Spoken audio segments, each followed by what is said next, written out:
What's good, everybody? My name's Tyler Thomas, and I'm a pro hooper just sharing my life with y'all. What you see in the background today is 2 games when we played Stony Brook at my first year at Hofstra.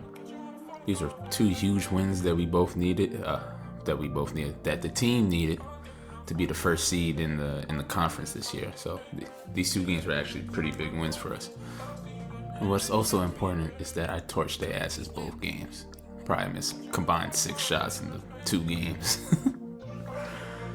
Shout out my boy AC, man. He played on this team, man. He didn't play this year because he was hurt, but anyways, man, that's not the fucking point of the video. The point of the video is talk about how I adjusted, still adjusting, and every time you on a new team, new year, it's going to be an adjustment. So my first year at Hofstra, I actually didn't get off to a hot start. I don't think my coach will deny this, but in my head, I don't think he really liked my game at first. He probably thought it was too slow. You ain't gonna get that shit off, you know. It's always the same stuff, man. I get that shit now, and as I'm a professional, you gotta be quicker, you gotta make this and that quicker, whatever, man. But anyways, I had my first wake-up call, because, you know, Hofstra but expected me to be one of the guys, you know, play alongside Aaron Estrada. And things weren't just clicking right away, you know. I didn't get the defense at first. I didn't get the offense at first. I didn't know when to take shots. I didn't know when to be fast or slow down. I didn't know how to play my game within the system. So the first wake-up call was when we scrimmaged Seton Hall. And I think Tabidi takes me out in the first, 3 minutes. It doesn't play me the rest of the game. Because I didn't sprint to the ball when someone was taking it out because they were full court pressing. And that was my wake-up call, man. And shout out my boy Khalil Farmer. If he hears it, he'd probably laugh at it. So that was my first wake-up call. And, you know, it still didn't click right away. It's not like I could figure it out overnight just because I ain't played that day, you know. But I do think I was blessed with the ability to figure things out and to figure how to get shit done. So I started asking mad questions. I asked for drills that were not conventional. I asked for defensive drills. I asked for offensive drills. I asked for extra film. I'm asking questions in every film session that I have one-on-one. I'm asking questions during the workouts. They probably was annoyed at me at some point, but eventually it started to click a little bit. I was in the starting lineup still, but I actually had defensively, I still struggled during the first part of the season. So I want to say the first 8 games we were playing, I would either have a really good shooting day, or if I didn't, because I didn't understand the defensive schemes or what they wanted at first, I actually had to sit down on the bench, and I wasn't mad at it, because I ain't doing what I'm supposed to do, you know what I'm saying? I wasn't mad, but again, I kept asking for these drills. I basically kept asking for things until I saw a difference, until I got better. That's the whole goal of this whole thing, to get better. And sometimes I will also struggle offensively because, again, I'm playing with other great players now. I'm playing with a great point guard, JC. I'm playing with Aaron Estrada. I'm playing with Stone D-Bar Stone, Warren Williams, all great players, all professionals, you know. It's really my first rodeo going and playing with other great players, like other players that will play professionally, if not already playing professionally now, right? I remember we're in Canada, we're playing, I forget who we're playing, but we're playing a tournament.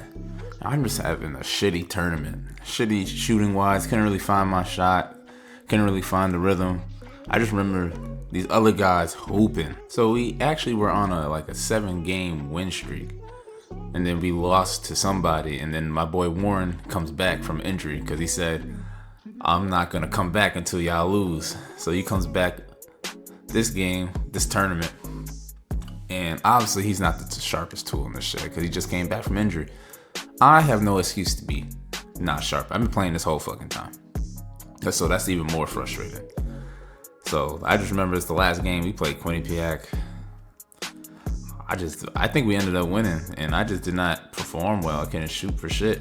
And Warren had a bad game or something like that, and we're driving back from Canada back to New York.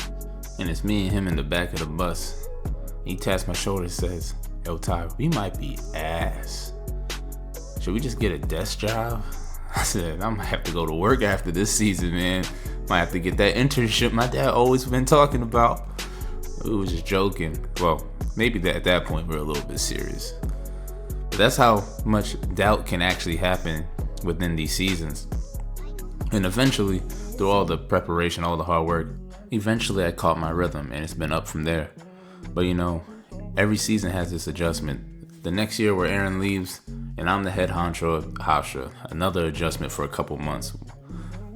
Coming to Hungary, wasn't playing at first. Literally wasn't playing at first. I don't think my coach believed in playing rookies a lot because he doesn't trust them, as he shouldn't. That was another adjustment. Had to earn my stripes there. And now, same thing happening here in France. Had some preseason games. Some were good. Some were god awful. Because, you got to learn a new system. You got to learn a new defense. You're going to experience jet lag. Be tired all the fucking time for the first 2 months. And you're going to be thinking a lot. And that's the worst thing you can do. Because once you're thinking, you're not reacting. You're not really playing to your capability. Because you're thinking all the time. And that's what I do. I constantly think when something's very new. I constantly think, trying to figure stuff out. But at this point, I'm confident that, I'm going to hit my stride. Like always, had a coach come up to me, actually, say, you're missing your shots because of this and that. But little does he know, this is just, sadly, my process of, becoming good for a team, great for a team. It does take me a little bit of time. Not a lot of time, but it takes a little bit of time for me to adjust. You know what I'm saying? But once I adjust, you're going to like my game. I promise. I fucking promise. Anyways, that's all I had to say for you guys today. Shout out my boy B Nice. He helped me a lot at Hofstra. I said if I made the NBA, I'll give him $1 million. That's how much he helped me, man. And he's helping me with these videos. So shout out to him. Hope all is well, brother, if you're listening to this. And shout out my boy Luch. He's also behind the social media in his company, La Media, shout out him. But that's all I have for you guys today, and I'm out. Peace.